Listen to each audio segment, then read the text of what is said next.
acupuncture in the Leamington College of Traditional Chinese Medicine, which has now gone, unfortunately, founded by a wonderful man, Professor Worsley, who died several years ago now. He was one of the first people to bring acupuncture from the East into the UK in the 50s. Founded the college, and he taught 5-element acupuncture.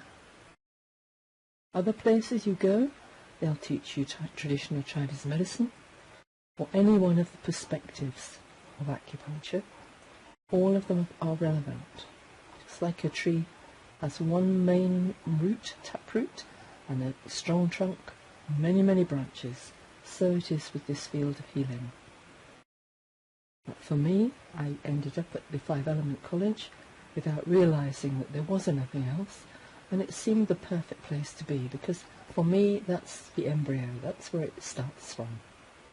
Everything else grows from and branches out from there. And just like that, I'll look at people every day, and we had to study the elements. That was the first year of learning. Had to go out, study them, and see how they related to people. And then a whole year's project was spent explaining in detail just how those elements manifested in people, so that the tutor really understood that we understood those elements in people, so that we could see them living and hear them when they cry. So very important. So we know the sun warms us, the earth feeds us, the breeze feels good on our cheeks, and the flowers awaken our delight. That is nourishment. And everything's connected by more subtle principles of resonance. Even our organs resonate with different planets and acupuncture points, meridians. They vibrate in harmony with the stars. Our bodies respond to subtle essences and vibrations of food in ways that are way beyond ordinary perception. If any of you have seen the film Avatar, you'll recognise how that link was made with the mother tree, and everything was connected.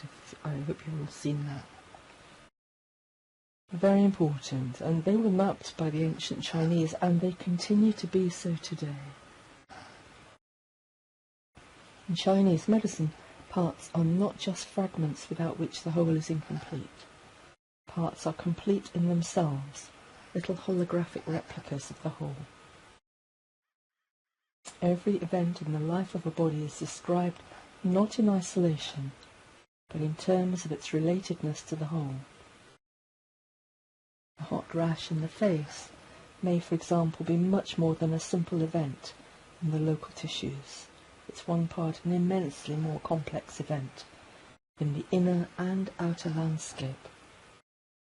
All the conditions of the particular time must be considered, and each instance of dysfunction and wellness is felt throughout the whole of life's web. So I know we took a week on this, and I don't intend to go through the whole of this now, but it's important that you get a feel of this cosmic perception, because remember, everything I'm talking about is inside each one of us. Every single one of us. Whether we believe it or not makes no difference. The reality is we are all bound together in this way. Remember, there's an ecological message of illness which we really need to listen to. You know, if we're told to avoid overexposure to sunlight, why are we not being advised to behave more responsibly towards the planet? Why do we only look at genetic manipulation of food in terms of its apparent short-term gain, with a blind eye turned towards ecological consequences? Why is it left to just a few in the minority to think about that? I actually know the answers to a lot of these questions, but this is really for you to think about. So just nipping on now to the cultural perspective, if you think about this, it's a bit naive to say that all human problems are attributable to the planet's health. We also have a specific culture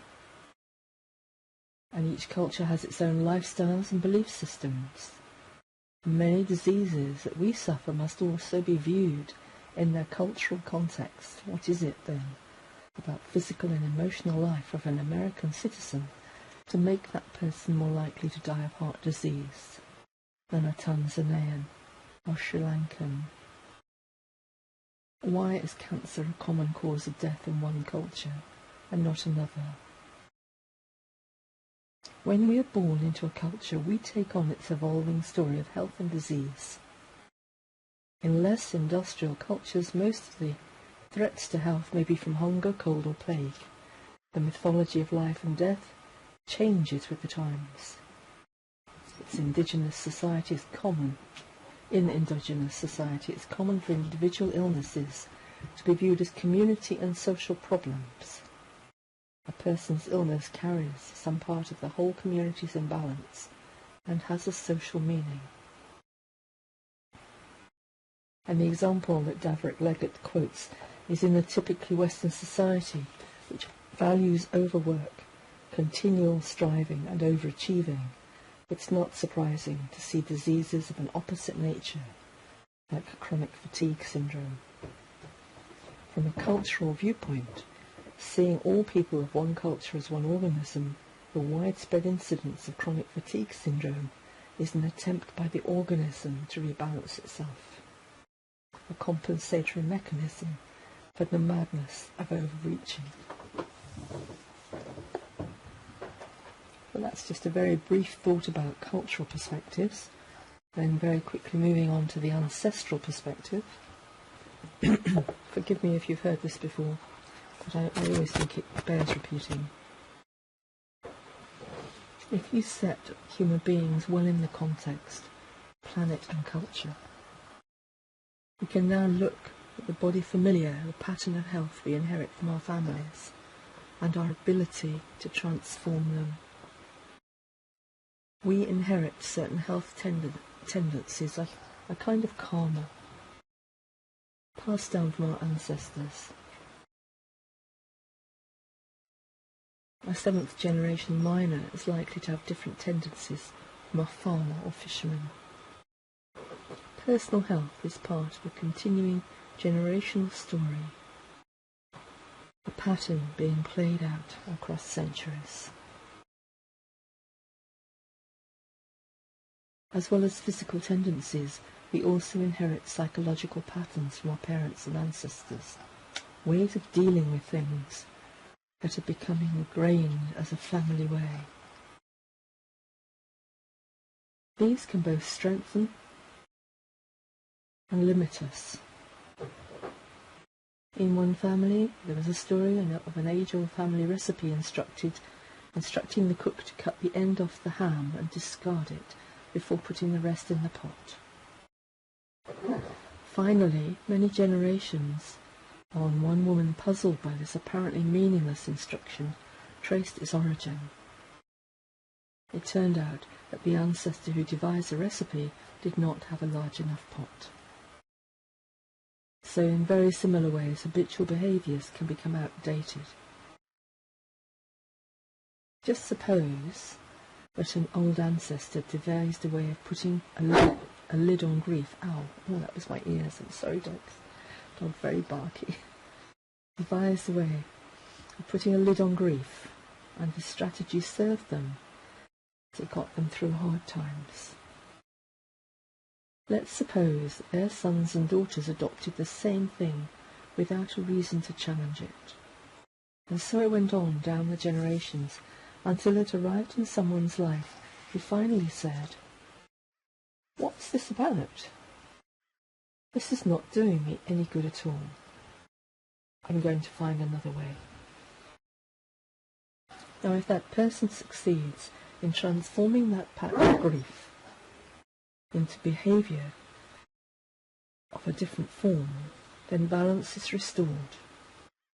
And if they don't, there may come a time in the family lineage when this behaviour has taken such deep root in the body that the generation is born with weak lungs. Because the lungs are the organ of breathing in Chinese medicine. Destructive behaviours, when unchallenged for too long, can become literally embodied. Part of the journey towards well-being may involve the transformation of such family patterns, a refusal to be the lineage bearers of behaviours or attitudes that we did not choose and that no longer serve us. Very important point. Ties in exactly with what I was talking about yesterday. And so does the biography as biology section, exactly the same. Just as I said earlier, our physiology and even our physical structure is shaped partly by life experience. And to a skilled health practitioner, the body as a book can be read, telling its unique story.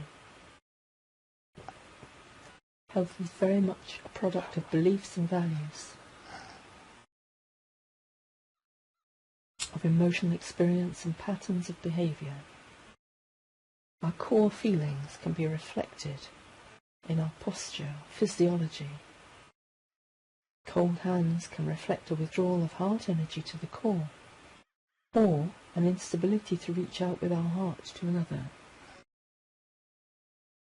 Constant appetite may reflect unfillable needs for emotional nourishment. Hunched shoulders may reflect chronic fear, a need to protect the heart.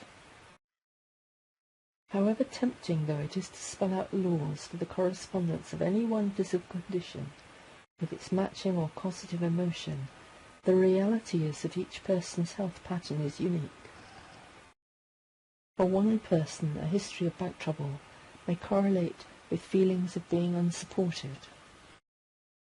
For another, it could just be that they're putting all their troubles behind them.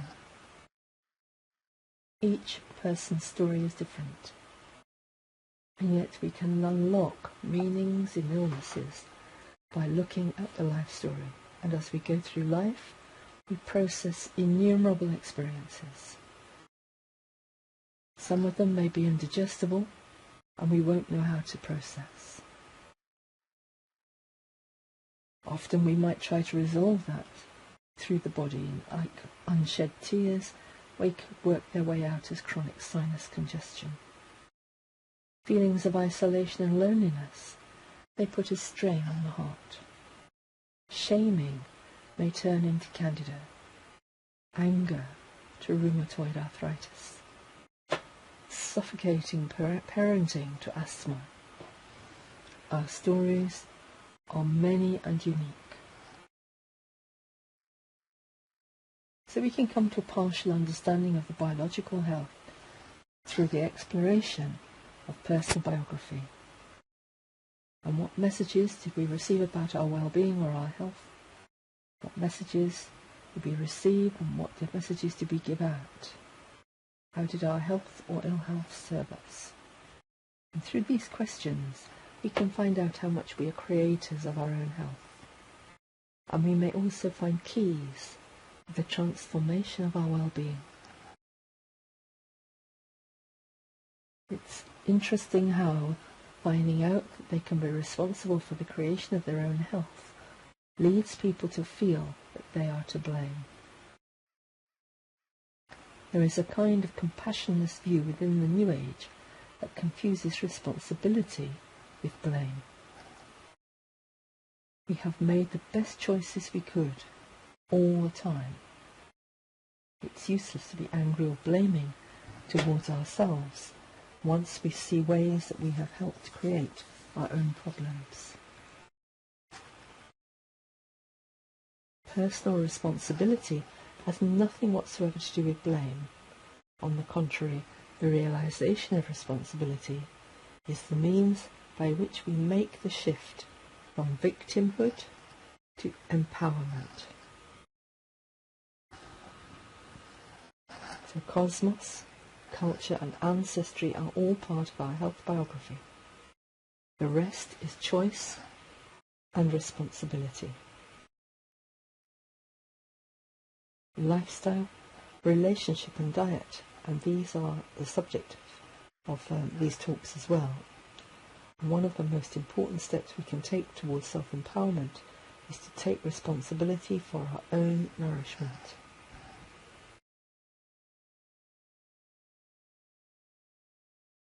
And this series of talks will essentially help for those of us who choose to step up and take that responsibility. Now, if you just think about sources of nourishment, I mentioned air. Remember that food is only one focus. Okay, when we talk about human nutrition, we are nourished by the natural and social environment in ways that we may take it for granted. Like we breathe, it's an involuntary action. We don't think about it, and unless we're particularly controlling it, we have to do it. Body will not stop breathing until it's ready to die. And you know, even if we rain on those vegetables till they're attached to a machine, we still end up breathing.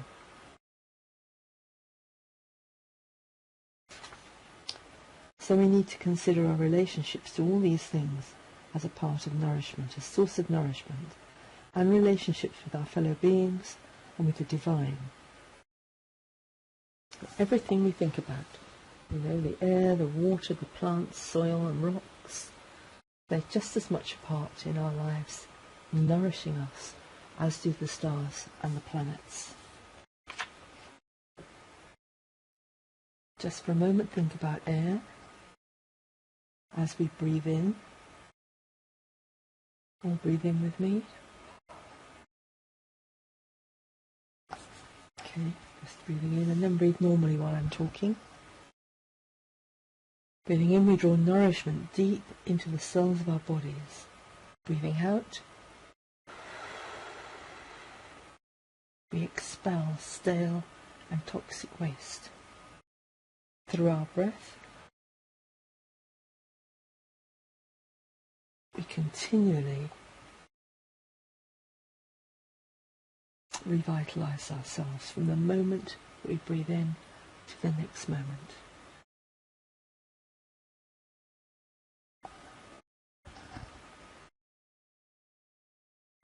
When we restrict our breathing, we restrict the flow of our life force.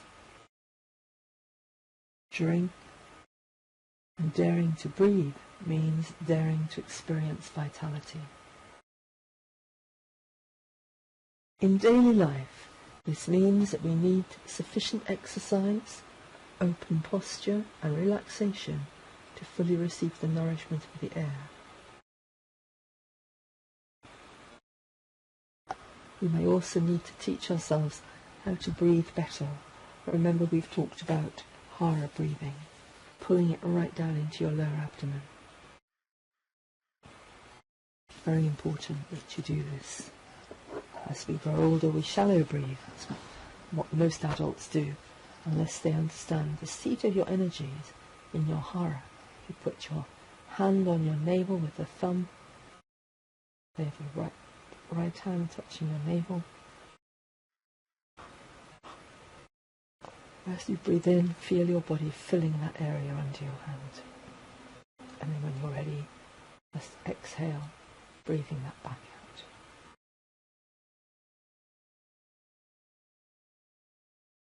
So we know about breathing. We know that we have to do that. Without breathing good, fresh, clean air, we're not nourished.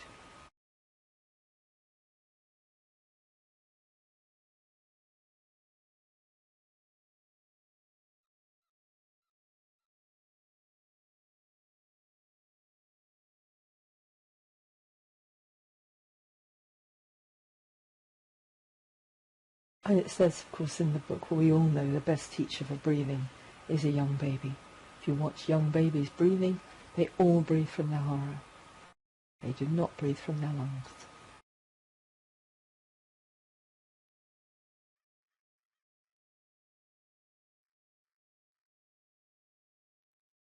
And then we move on thinking about air. We move on to water. Just remember, water's part to play in. We are mostly water beings.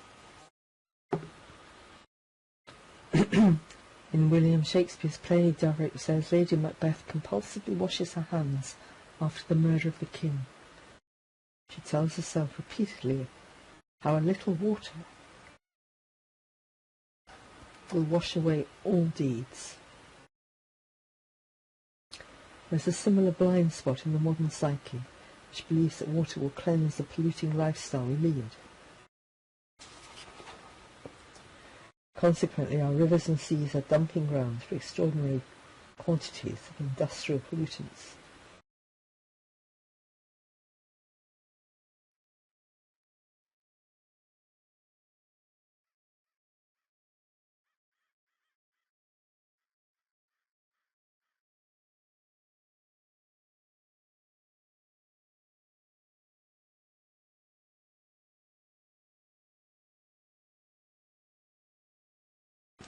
So I'm just thinking about water, what I want to say about water. Well, you know when you're born you're over 90% water. And as you get older you lose, well, let's call them droplets. You become less and less of a water being. If you pay attention to your health and you take supplementation, you're a clean living person, it's said that you can live for a very, very long time.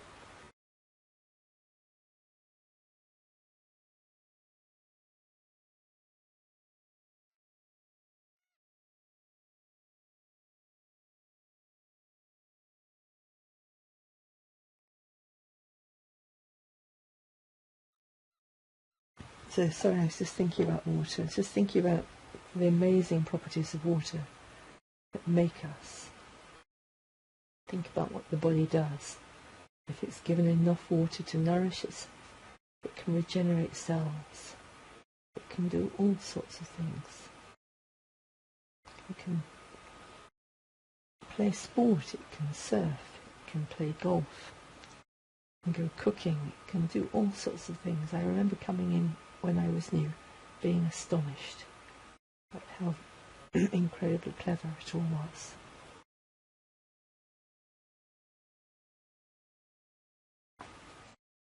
So with this water, we need to think of it as the blood of the earth. Think of its activity and its importance more subtle than is commonly understood. When water's complex irrigation of our soil is disturbed, ill health follows. It's in the land. There's deforestation, building, road making, damming, mining, all these practices.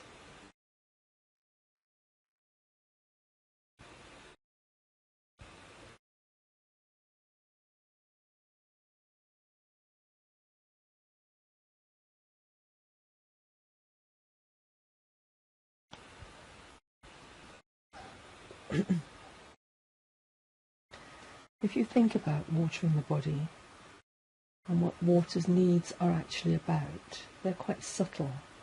If the water's to fully vitalise us, it needs to ripen, to spend time underground at cool temperature, to collect microscopic nutrients, to be filtered out through rock, to be aerated as it moves above the ground, and below, of course.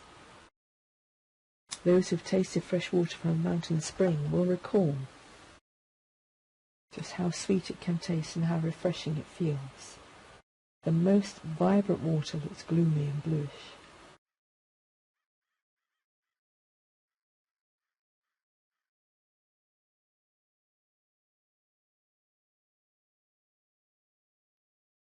Just think how high in dissolved carbons and minerals water is. All those fine deposits are part of its aliveness, and this water has had the longest maturity cycle. Our domestic water is normally surface water, which also contains some mineral deposits, but through exposure to the sun and lack of underground filtration, the water that we get out of these holes is relatively immature. From an energetic point of view, the vitality of water is also linked to its movement and aeration. If it's naturally moving in a spiral serpentine pattern with a centripetal force that carries it, its energy, and it's purified through filtration and movement, In nature, water carries the memory of its movement and its ripening.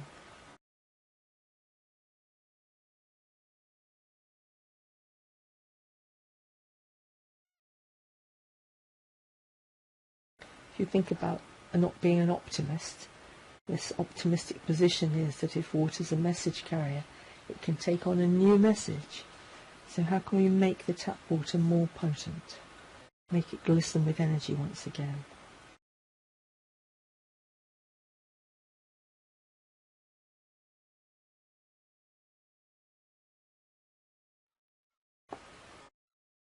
So if you think about the air coming into our bodies, whistling down through our lungs into our alveoli, and then travelling through our bodies as fat particles, nourishment. Think of it getting everywhere.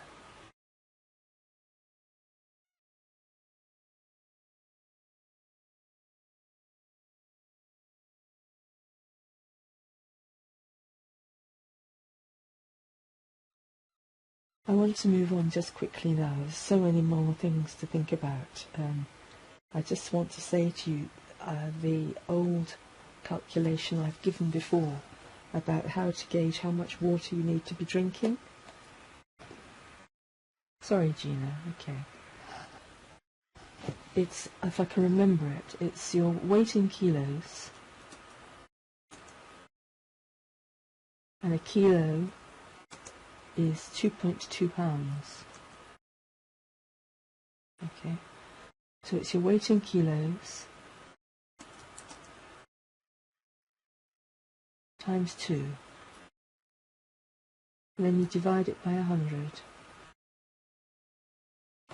Oh, why has that not come out? Oh, I know why it doesn't like that. Okay, divide by 100, and that equals the litres.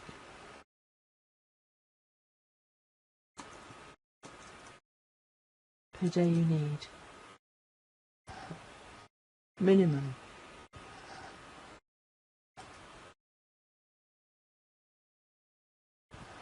Okay? Minimum. Now, if you have tea or coffee, sorry, my machine has decided not to type. Let me try again. Tea, coffee,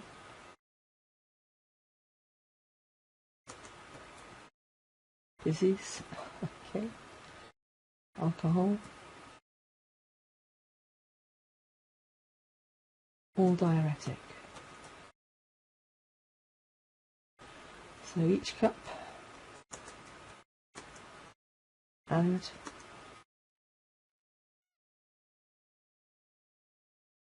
1/3 litre.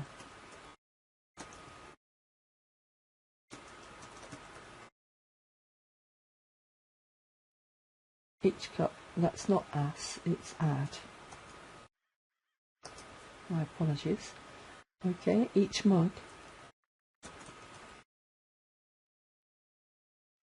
add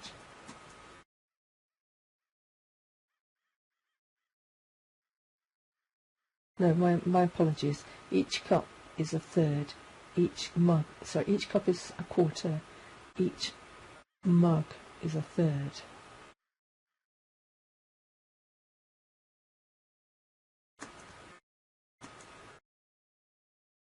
Okay, so each mug add 1/3 of a litre of water, and for each cup of tea or coffee or whatever, you add 1/4 of a litre. So it's more with a mug. Now, realistically, if you're going to be having 9 mugs of coffee a day, you're looking at adding 3 litres of water to the total that you already have. Now, clearly for some of you, that would be overdoing it and your kidneys would suffer. We do not want you to overtax your kidneys.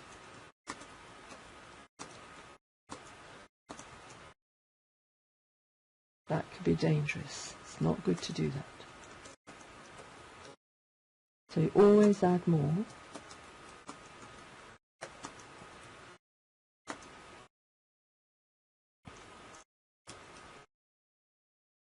by slowly increasing. Better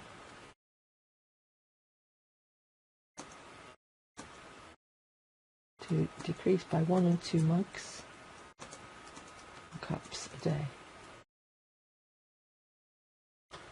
Okay? If there are any questions about that, you can ask me afterwards. But it's important. It's completely directed to your weight. If you're a big person, you're going to need more water. The ballpark figure is usually told to people at 2 litres a day. But if you're a very small person, that could be far too much for you. So you need to work it out.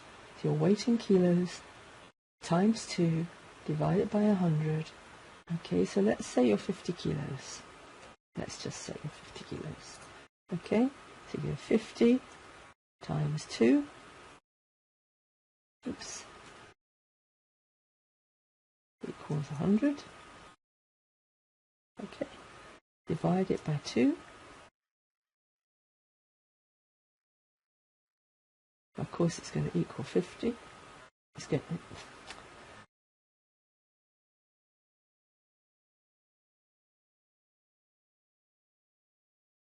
is 0.5.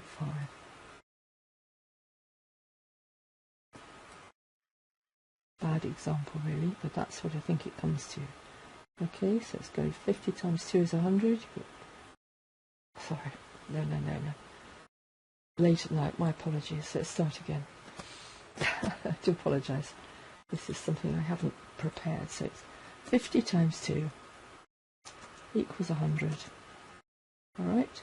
And it's 100 divided by 100, which equals 1.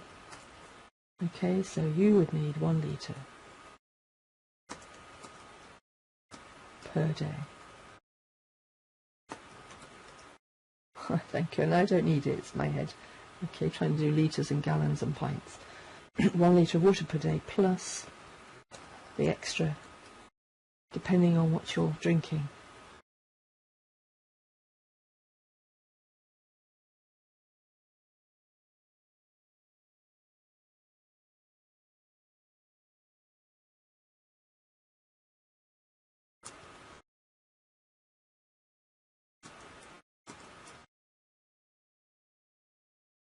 Okay, so air and water. What else? Just looking at the time. Let's just say trees and plants, okay? They are a source of food. They are also living beings, and when we interact with them, there is an interchange of energy. A relationship is established. Generally, the movement of energy is a discharge of negativity. And that's a negativity from human to plant, and the giving of positive energy from plant to human. In Qigong, we exchange energy with trees and plants, allowing the trees or the plant to transform our chaotic or negative energy and reorder our energy patterns.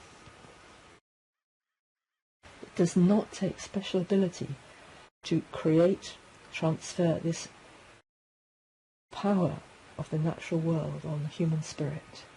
We need only to go for a walk.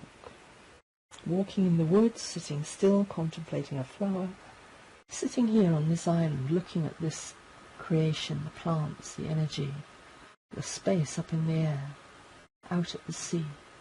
It's so strongly nourishing.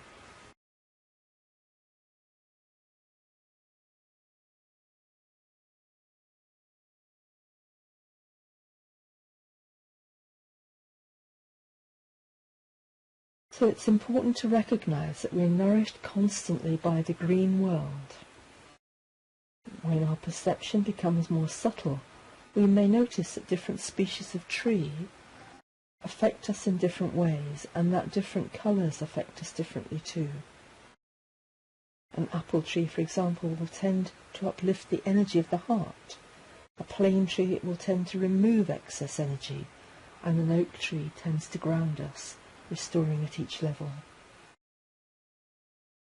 We can take this principle of resonance into our lives, finding the trees and plants that resonate with our energy, those needs that we have most strongly, and open up to receive help from them. The helpers that we need are often within a few hundred yards of our homes. As a general principle, it's better to work with trees when they're awake, for example in spring or summer, than to work with evergreens. We do that working with evergreens in the winter when they're at their most lustrous. And it's always, of course, best to work with native or well-established plants. But remember, even a window box or a small garden can be a valuable and handy source of energetic nourishment if there is no easy access to trees and plants. It's not possible to teach Qigong methods of natural resonance within the limitations of any book, although we could have a stab at it. Qigong used to come on in Line or in World, if you remember, and he did very well teaching Qigong here.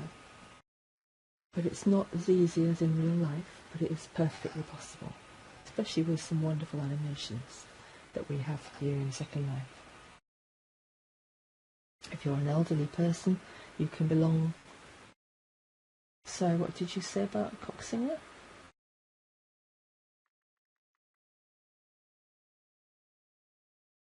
Oh yes, well, did Coxinger teach Qigong in Second Life? I didn't think he did. No, Qigong did it. Coxinger taught Feng Qi, but again, I never saw him do it here. I don't know quite where he did it. But it was Qigong who actually had a group called Qigong. And do you remember he was at Spirit Fair? Okay. Oh, he's actually left Second Life now. But it's perfectly possible. And I was saying, if you all go over to the Barbie Alchemy's creative sim, she has a very active Parkinson's group there, where they meet, I believe, on a Thursday morning, and they do an exercise session. Many people that have got Parkinson's or other disabilities that meet there, and they find this active, energetic, nourishing very important for them. Just thinking about simply giving time and attention is enough. Sitting against a tree or resting, standing beside it, opening to sense the exchange of energy. Or we can just take time to simply receive the visual nourishment of flowers, the sound of wind and water, the song of birds. You know, just take a walk outside in your real life, or just turn your sound up and your music off, and just walk around Nirvana. Take your avatar's shoes off. Even be naked if you choose to, but just breathe. Sit on the beach at Sunset Beach, watch the dolphins, see the sun go down. Sit at Spirit Path, facing east, watching the sunrise. Go to the island that we have here called Council Chair. She's high up above us.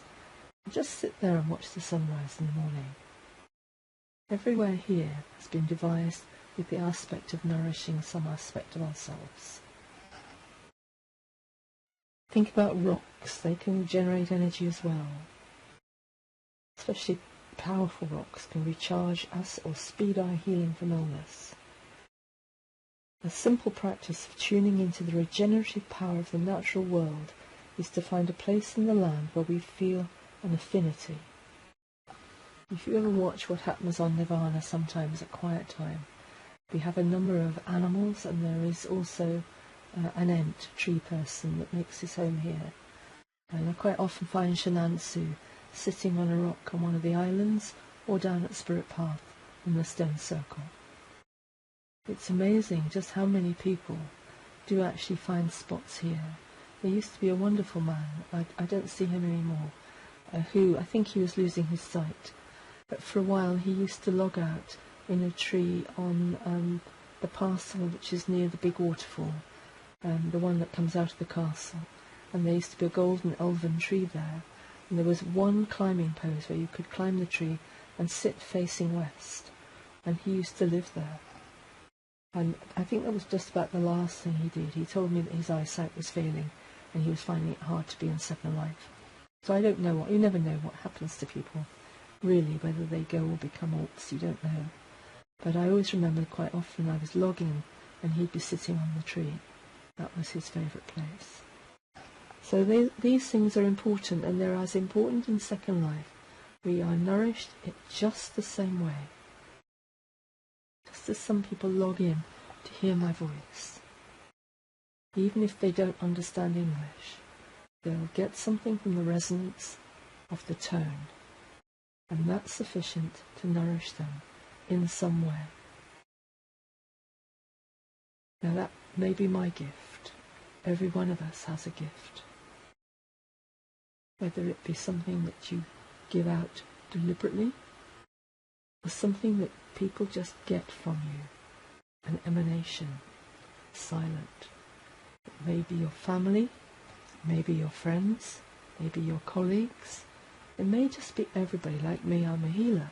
It doesn't really matter who or where or what. Some of us are meant to give out, not our own energy. You don't want my energy. That would be the last thing you want. But you want the energy I'm channeling. And we all have that ability. Every one of us. And it's important. So just remember that we need to focus and be aware. I say all the time, awareness is the key. If you're aware, it doesn't matter if you're not thinking about it every moment of every day. The reality is that you've got the message. And when the time is right, you'll reaffirm it. The problem comes when people are not aware because they're not able to make the changes. They might bump into them occasionally, but if they don't recognize them, they'll slide by. So one way of looking at that is to say, well, if it's meant to be, they'll get it. And if it's not meant to be, they won't. And I do have to say I subscribe to that theory. I don't think it's appropriate to force things down anybody's throat, because we'll all come to where we're meant to be. But you can offer them a hand. They don't have to accept. It's like having a child, isn't it? You guide it and you do your absolute best. But at the end of the day, that child has to make decisions as it grows. And your responsibility as a parent to be loving and caring and doing everything you can to help that child, and sometimes being ruthless. We've all heard of ruthless compassion. Sometimes that's what's important. The ability to say no, or to say it how it is, whilst appearing to be uncaring. That is also nourishing. So, we've covered a quick review of everything again. And it's interesting how when I talked about air and water I faded a bit and came back with a bounce when I started on trees and plants. Next week we'll go back into cosmic energy and sensual nourishment. Thank you, Subaru. Nice to see. Did you ever have Achilles gummy bear gesture? Let me just see if I can find it and give it to you. I'm not sure if I even kept it. Probably threw it away, actually.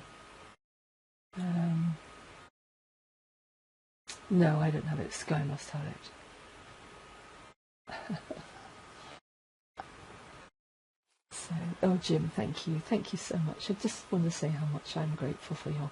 every dollar that you give takes so much pressure off me. Thank you very much, all of you. So, tomorrow we'll look at the Tao Te Ching again. But do remember, this nourishment talk is really important. I think after I've done these aspects and we've gone into the organs and what nourishes them in a bit more detail, we'll take another look at the elements. Before I go on, I still wanted to do the constructive use of the negative, and I'm still wanting to look at the power of intention again. Clearly in 10 weeks we will reach the end of the Tao Te Ching. It is my intention, boring or not, for some, that we will start again. But whether I'll do 2 nights is debatable, because I quite like to talk about other things. I want to start again because really it never ends. It just is a cycle. And also there are people that have never heard it. I think it's important. So if you can bear it, we can do it. I may, if I can get my own book downloaded by then, use the other book, because I'd much prefer to do it with my own book. But the Wayne Dyer book, if I can keep it alive, it's falling apart. I haven't found a better one, to be honest. So I want to thank you very much for being with me, and I will see you tomorrow. Good night now.